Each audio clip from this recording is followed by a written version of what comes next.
Hello and welcome to another episode of Out of Spec Bits. My name is Scott, and behind me you might see a Rivian van. So today you guys are joining me in Palo Alto, California at the Also headquarters.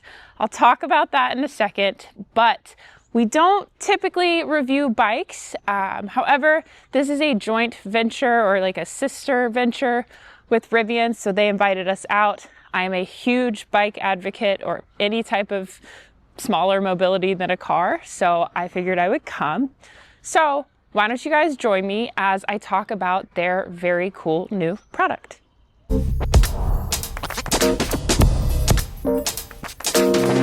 Okay, so behind me, I have the TMB, which is the Transient Mobility Bike, and this is their launch product. I have gotten a tour of how this works, the software behind it, there's software in it, which is super cool, and I got to drive it, which was very fun. I guess ride it, maybe not drive it, but that's fine. So I want to take you guys kind of on a tour of this. I think it's the first of its kind. I have a couple of e-bikes. We have a couple of like e-scooters, and I just think this is those, but so much better. First thing that I think is really cool about this is the battery actually completely comes off. I don't know if it's unlocked. It is. Okay. Boop, boop, boop. So when the bike is unlocked, you can take the battery off and use it as a battery bank, which is super, super cool. Now when the bike is locked, you cannot take this battery bank off, which is obviously a huge safety feature. So I will slide it in. I might have my friend here help me. Okay, we're back. Some of the guys helped me, thank goodness. So when we're kind of looking at this bike, I want to first talk about how it works. So it uses their Dream Ride propulsion system, and we've all heard of steer-by-wire. This is pedal-by-wire. So cool. Their engineers walked me through it, and I have a little bit of B-roll that kind of showcases that, which I'll show here. And we can talk about that a little bit more. We can nerd out with Kyle, who knows a bit more about that than I do, but they were very patient with me and explained it all. A couple other really interesting features about this bike. This is a top frame, and what I think is so cool about this is you can change these out. So right now you just have like a traditional cyclist saddle, which we're most used to. You can also get one that's kind of closer to like what you would see on a moped. It's a little bit longer, fatter, easier for somebody maybe who isn't used to cycling or something like that. There's also an option where you can have a seat back here. So one of the guys here, he takes his son to and from school every day.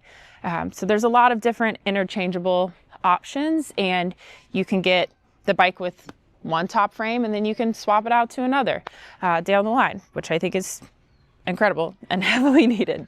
So I've got Chris here who's going to show me how to change out the top frames. He showed it to me earlier, but I want him to teach me. So. It's incredibly easy, so there's not much teaching. So once the bike is unlocked, this is the park screen, and you simply go into settings, and you touch swap. Once you do that, in just a couple of seconds, it completely detaches, and you just lift it off. So nice, so easy. I'll hold that for you. Have a different use case. So say I'm just like riding around having fun on the weekend, but hey, it's Monday, I want to bring my kid to school in the morning. It's as simple as just swapping this on, and so you just drop it into the latch, and as soon as it makes contact, it detects it's there, it knows it's that frame, and in just a couple seconds it cinches down. And it's ready to go. And it's good to go. And I really like that you guys designed it where you don't have to like push it in and click it, you know, because this is a little large. So when you're doing it, just to set it straight down is really, really nice. Totally, yeah. It's really robust to just being able to throw stuff on it and go with just one hand. Yeah, and I think you guys just went with everything, and kind of every little detail was really well thought out. I just think that's one really good example. Thank you. We have pricing details for you too. So there are going to be 3 options for the bike. There is a launch edition, and that is going to come in at $4,500. I was very shocked to hear that. I thought this was going to be way more expensive. There's a performance version, which is the same as the launch version, except in a different colorway. I don't have pricing details on that yet. And then there will be a base model. So that will have basic pedals. It will have, it won't have like a trail option or anything. And I think for most people who are commuting in the city, that'll be a good option. But I don't have pricing details on that quite yet. So you can get your hands on one of these bikes for $4,500. Now, I do want to talk a little bit about the software. So why don't we come over here and we'll take a look. So as I mentioned earlier, it does use phone as a key. So it's not hooked up to my phone, but it is unlocked, thankfully. So if I want to turn it off, I just go like that, and I could lock it. This means that it's in a walk mode. So if I take it off, I can just kind of walk it, and I can use this throttle here. It's going to help push it along. Really nice when you're in a hard to reach area or you just want to pull it out and hop on. To put it back, super easy. But if we come over here, we've got a couple of different things. So of course we see state of charge. This is our power meter where we're seeing how much we output, and our region. This is the different drive modes or ride modes. This one is the performance. So it's got a sport mode and it has a trail mode as well. Right here, you'll see the number for your pedal assist. So this particular model ranges from 1 to 10 when we're talking about our pedal assist. I'll insert some videos of me. I tested it out at 10 and I tested it out at 1. 1 is just like the most efficient regular bike you've ever had. But once you get up to 10, you can coast up a hill really easily. But I can go all the way up to 10. It's like I'm doing nothing. And then we can swap over here. So this is where we can see all of our nerd data, which we love on this channel. You see how many miles you've gone, how many watts you're using, what level assist you're at, and your cadence. Right now, because it isn't connected to a phone, this is showing a compass, but it can also show directions and where you're going, which is great. And it's, again, very easy to use while you're riding. And then here, again, phone isn't connected, but you have your media. So you can listen to your podcast, you can listen to your music. And I will talk about how you listen to that here in a minute. So in order to control this screen here, we have 2 buttons here. So I can toggle up or down. Obviously the phone's not connected, but then I can also pause and play. And let's say I'm not a big media person, I believe these will be configurable as time goes on, which is something we always want. So a few more cool features here.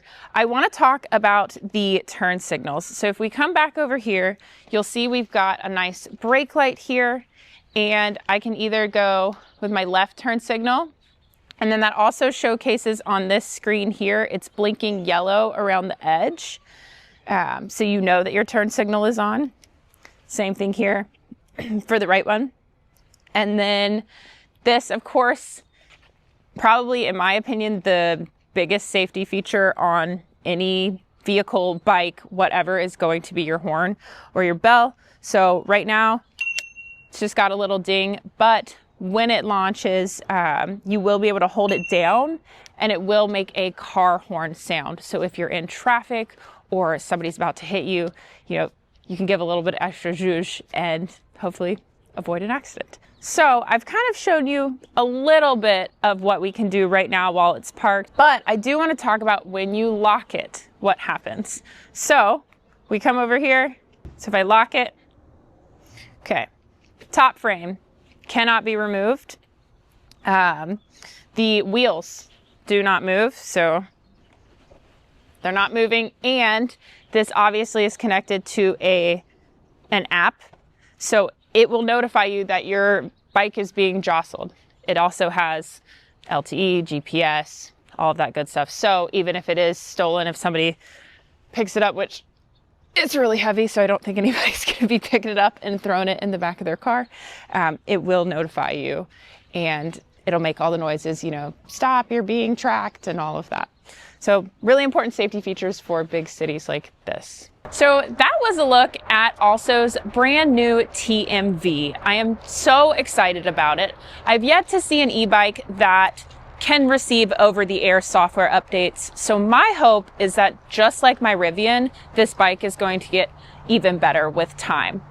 In addition to that, I also saw a helmet that they have designed. Now, for those of you who have not seen me on other channels, I'm an avid horseback rider, and I don't think most people know that I was in a coma about 9 years ago, so I am a huge helmet advocate. My helmet saved my life, and I don't get on anything, whether it's a bike, a horse, skis, without one. And what they're doing at Also is, in my opinion, pretty groundbreaking. They have a helmet that is integrated with their system, so it has Bluetooth, but your ears are still open so you can hear everything around you. I think it's incredibly dangerous to ride bikes with AirPods or earphones of any kind. And then it has a strap here, and it's not your traditional nylon strap, which I find is a huge pain. So even if you get a helmet that fits well, and you know, you shake your head left and right and it doesn't move, and up and down and it doesn't move, if that strap is hanging down here, which I see all the time in the horse community, guess what happens when you fall?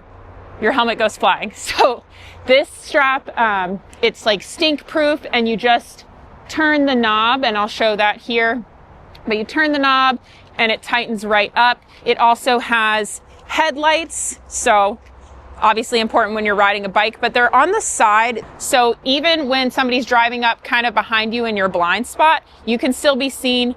On the back of it, there's a nice red brake light, and over time, the hope from them is that they will integrate that, so when you're braking, that light will also light up. So really, really cool. I'm very, very grateful to the Also team for inviting me out, and I kind of want to get one of these. So thanks for joining, and catch me again on the next one.